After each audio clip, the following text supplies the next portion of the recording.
2016 has been a crazy year for politics, from Ted Cruz being outed as the Zodiac Killer to Bernie Sanders earning a respectable 200% of the under 30 vote. Jokes aside, we've seen some unprecedented developments in this year's presidential race. Donald Trump and Hillary Clinton both have historic unfavorability ratings, and both candidates have had more than their fair share of controversies. It stands to reason that American voters hate both choices. It seems clear that both Hillary and Trump are the wrong choice. But with that being said, will our new president really be the worst in history? US presidents have always been compared to one another, from water cooler small talk to national talk shows.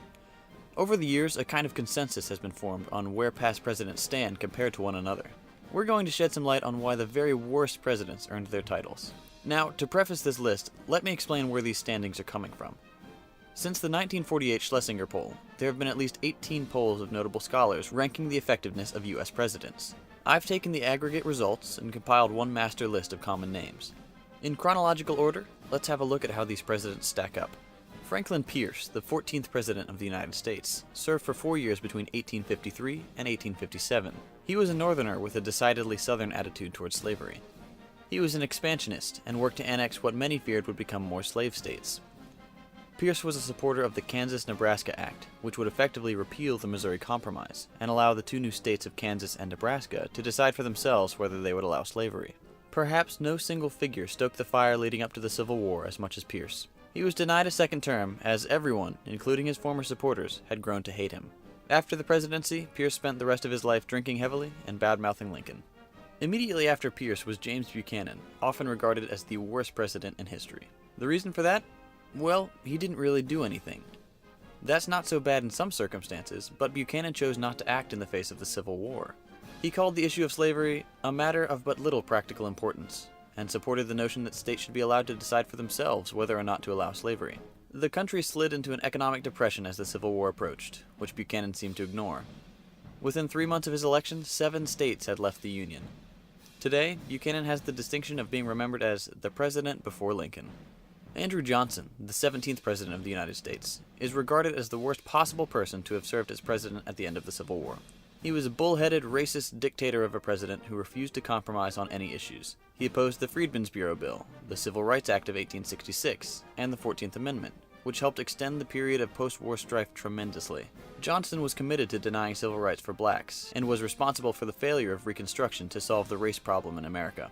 Historians often discuss how history would have been different if Lincoln had not been assassinated, and the general consensus is that it would have been much, much better than the Johnson presidency. Jumping forward to 1921, the next president on our list is Warren G. Harding. If there was ever a person that perfectly resembled a slice of Wonder Bread, it was this guy. Harding was possibly the most boring, mediocre man to ever hold the title of Commander-in-Chief. His campaign slogan was even a return to normalcy.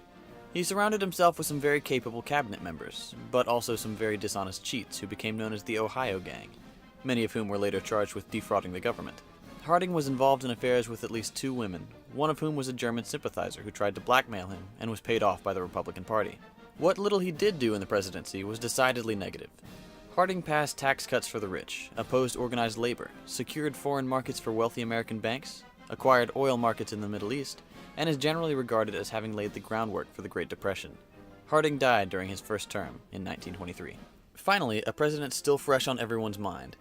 George W. Bush is the most recent president on this list, and as such, he was obviously not around to be ranked in many of the earlier polls. However, many political historians believe Bush Jr. will go down in history as one of the very worst presidents. People often poke fun at Bush for his pronunciation, but his real failures were much more serious. Bush failed to prevent the worst attack on US soil since Pearl Harbor, despite having intelligence that such an attack was looming months in advance. He started the 2 longest wars in United States history, one of which was started under false pretenses, which cost billions and billions of dollars, killed hundreds of thousands, and almost single-handedly led to the rise of ISIS.